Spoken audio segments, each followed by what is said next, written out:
السماوات السبع ورب العرش العظيم، ارزقنا حسن الظن بك وبخلقك، واعصمنا من شر الفتن، وعافنا من جميع المحن، وأدخلنا في دائرة الأمن والإيمان، ومتعنا بصحبة أهل الخير والإحسان، واحفظنا بلطفك من فتن الدنيا وتقلبات الزمان. وصل اللهم وسلم وبارك على سيد جميع الأكوان، والحمد لله رب العالمين. السلام عليكم ورحمة الله وبركاته. ازيكم عاملين ايه؟ يا رب تكونوا جميعا بألف خير. النهارده فيديو جديد وروتين جديد. روتين النهارده روتين تاني يوم العيد. تمام. زي ما انتم شايفين كده، في غسيل وفي تشطيب المطبخ وحاجات اكن يوم عادي يعني. بس تعالوا كده ايه تشجعوا معايا. وطبعا هو بصوا، احنا روقنا ترويق العيد وكل حاجه، هو ده ما فيهوش ترويق يعني، مش بنظبط مكان او يعني ايه بننظف اوضه او كده. لكن الحاجات ديت دلوقتي موجوده في كل بيت، بما ان عيد الاضحى ده يعني بيبقى الاكل بقى، يعني بنعمل اكل كتير، فبيبقى عندنا مواعين كتير، والمطبخ طبعا بيتبهدل عايزين نعمله. وكمان بيبقى عندنا برضو هدوم مكان الناس اللي بتغير وكده.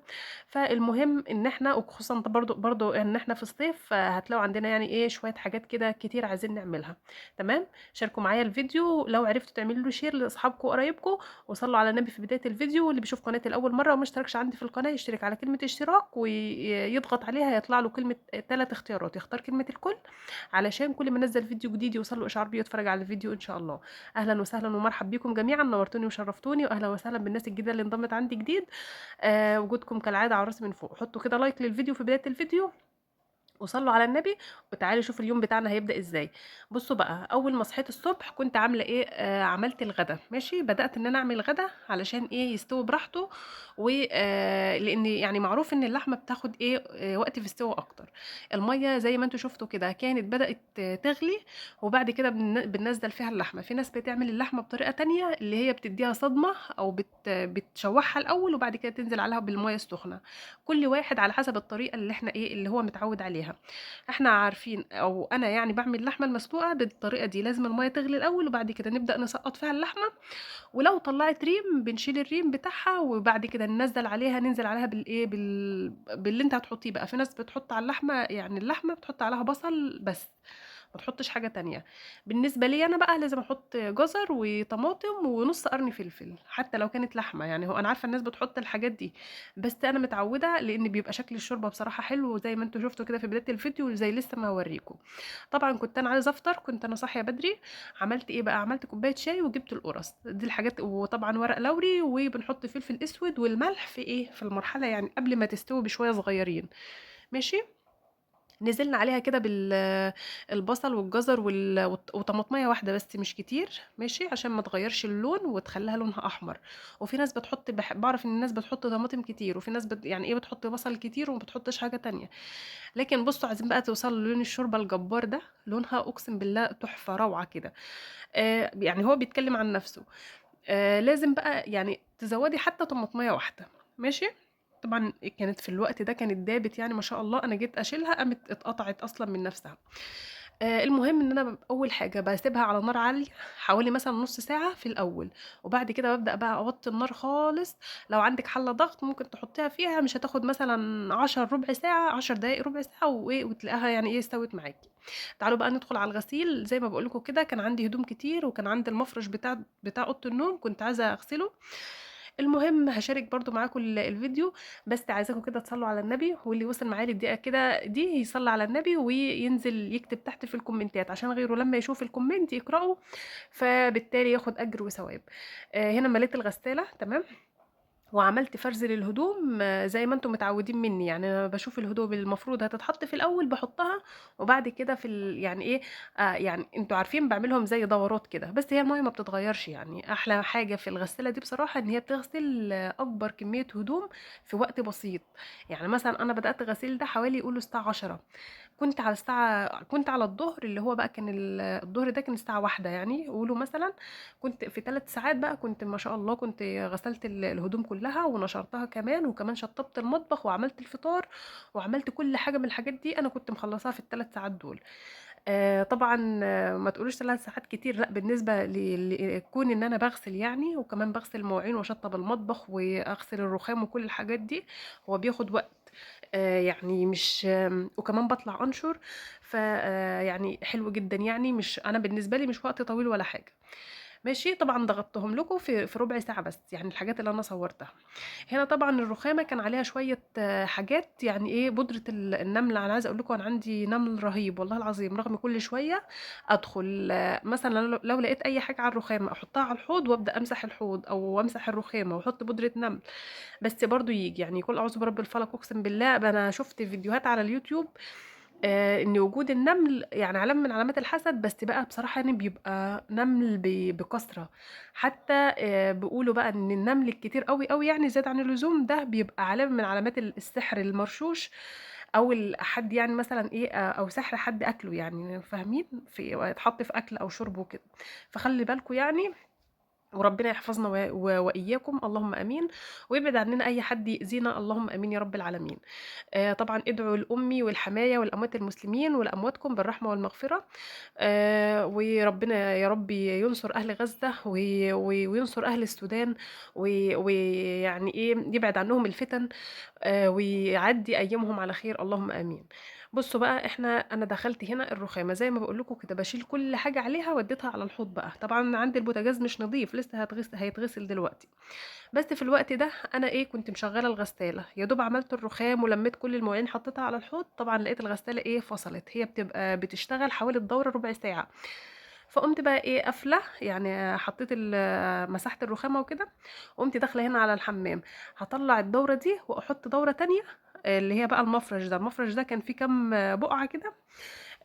فأنا بُصّوا، علشان لو عندِك أي بُقعة في الهدوم، يعني مثلًا ولو أنتِ حطيتيها في الغسالة أكيد، أكيد مش هتطلع. فأول حاجة عليكِ إن أنتِ تجيبي البُقعة دي وهي لسه الحاجة ناشفة، ماشي، تغسليها تحت الحنفية بصابون الوش. عارفين صابون الوش اللي إحنا بنشتريه سافانا، كاميه، أي حاجة من أي نوع من الأنواع دي، وتغسليها، ترغّي عليها وتسيبيها بقى شوية، ماشي، كمان شوية تروحي تغسليها على إيدِك بقى، وإن شاء الله البقعة دي هتطلع منِّك. يعني بُصّوا، لو كانت من البقع اللي بتطلع هتطلع على طول، يعني أنا عايزة أقول لِك لو مثلًا بقعة عادية هتطلع، إنما البقع اللي ما بتطلعش مثلًا لو شوكولاتة ممكن ما تطلعش، لو بلح، بقع البلح ما بيطلعش برضه، ولو رُمّان، الرُمّان ما بيطلعش. كمان إيه تاني، عندِك مثلًا المانجا. فأنتِ حاولي بقى لمّا بتيجي تاكلي أي حاجة من الحاجات دي، خصوصًا لو عندِك ولاد صغيرين، تخلّي بالِك، يعني إيه، تنبّهي عليهم. مثلًا أنا عن نفسي يعني بنيجي ناكل أي حاجة فيها حاجة يعني البقعة بتاعتها مش هتطلع، باحط لولادي مثلًا على رجليهم أي حاجة، علشان طبعًا إيه، الحاجة لمّا بتبقع بيبقى شكلها وِحِش. في تيشيرت لبنتي، هي إيه، بُصّوا إحنا عندنا في الشجر اللي جنبنا نخل، فالنخل مطلّع بلح صغير كده، طلّع البلح الصغير ده، فإيه، فشكل عيالي مسكوه.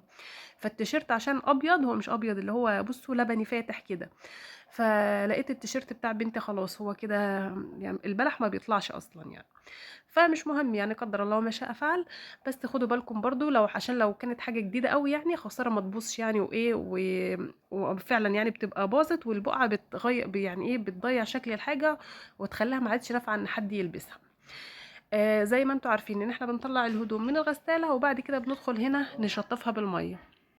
وطبعًا زي ما أنتم عارفين إن ده روتين الغسيل، يعني باصوّر معاكم مثلًا الأول دورة أو دورتين وبعد كده أنا باكمّله بقى مع نفسي.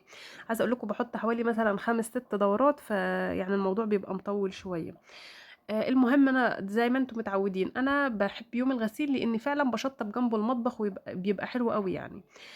دخلت هنا على المواعين، باقول لكم إيه أصوّت والله العظيم بجد، يعني إيه كل المواعين دي كلّها. بس أنا هاقول لكم على حاجة، اليوم اللي قبله ما غسلتش مواعين بصراحة، فضلت سايباهم أكوّم فيهم، أكوّم فيهم، وبعدين إيه كل شوية أقول إيه هاقوم أعملهم. المغرب جه قُلت إيه خلاص أنا هاقعد كده أصلّي المغرب وهاقوم أغسل كل المواعين اللي جوّه. ما أعرفش بقى أنا إيه قعدت أعمل إيه ونسيت أو مسكت التليفون، وبعدين بقى إيه، المهم زي ما باقول لكم كده، أنا كسلت وفي الآخر نمت وسِبتهم. فأنا قايمة الصبح كده، بقى دماغي رايحة مع مين، رايحة مع الهدوم ورايحة مع المواعين، عايزة أخلّصهم. وكمان صحيت مثلًا الساعة 07:00، فأنا قُلت لسه بدري، إيه اللي هيقوّمني أنا الساعة 07:00؟ أنام كمان شوية. نمت وقُمت الساعة 09:30، فيا دوب صليت الصبح وإيه، قُمت على طول عينيّا بقى إيه، أو بالي مركّز مع الحاجات دي، أنا عايزة أخلّصها. طبعًا المطبخ كان عندي وِحِش جدًا، وأنا يعني من الناس الصعب إن أقعد في مكان زي كده. وكمان الهدوم كتير وإيه، طالعة برّه سَبَت الغسيل وكده. فأنا قُلت لأ، اتشجّعي كده بالله. طبعًا كنت خايفة أغسل علشان عندنا الكهربا ضعيفة، فخايفة الغسالة إيه، يعني المَيّة والماتور والقصة دي. فقلت النهارده يعني درجه الحراره مش عاليه قوي يعني زي كل مره. النهارده 38، فالحمد لله اهدى بقى ما بتبقى 45 و50 والكلام ده كله. فقلت لا ان شاء الله الكهرباء مش هتبقى ضعيفه وهتشجع كده واعملهم. المهم بقى ايه، جبت الاطباق وبدات املى الغساله واغسل بقى، فحطيت دورتين وبعد كده دخلت هنا على المواعين. عايزاكم كده يا جماعة تصلوا على النبي وتعملوا لكم ورد من القرآن الكريم وورد من الاستغفار. يا جماعة الناس اللي بتبقى عندها كسل وعايزة يعني طبعا حبيبتي كانت كلمتنا على الواتس، يعني مش كان مش كتبت لي هنا يعني على على القناة وكده. فطبعا اي حد مكسل هي بتقول انا عندي كسل ومش قادره اعمل حاجه وكده.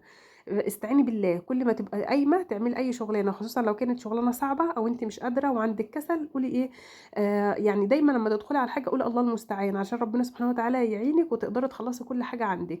طبعا كون ان الواحد يقوم وخلص شغل بيته في الجو الحر اللي احنا فيه بقى وطبعا بتبقى خارجين مثلا، اللي بتبقى الست اللي بتبقى عملت تنظيف عميق في البيت وشالت وحطت، بتبقى بصوا استخدمت يعني او استهلكت صحة كتير، فبتحس ان هي طبعا مهدودة وتعبانة ومش قادرة تعمل اي حاجة من الحاجات دي.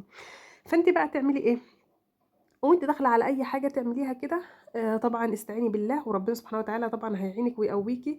كمان احتسبي الاجر عند ربنا سبحانه وتعالى ان هو يديلك اجر على عملك ده. طبعا انت بتعملي العمل ده هتاخدي اجر وثواب عليه لو احتسبتي عملك عند ربنا سبحانه وتعالى.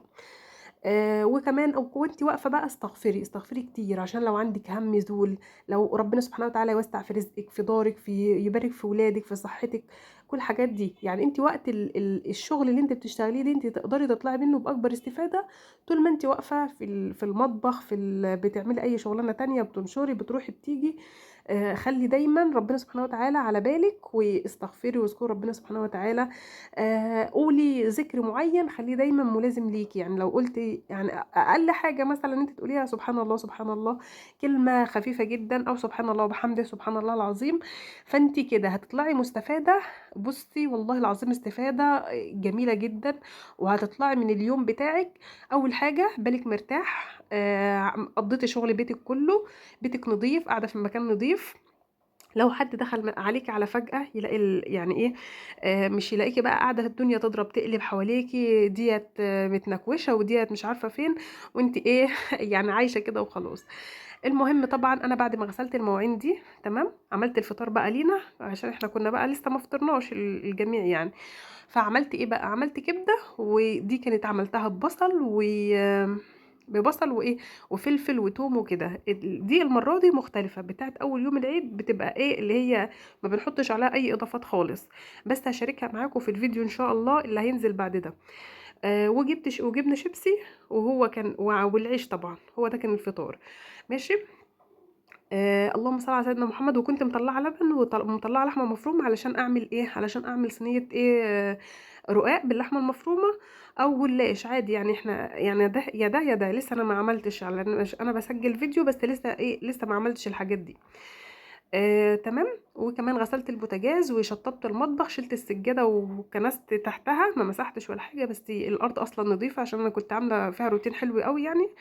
ف وخلصت طبعا الغسيل وفطرنا، وطبعا ايه شربت شاي وكده اسجل بقى معاكم الفيديو. يعتبر انتوا عايشين معايا اليوم بايه بالتفاصيل يعني.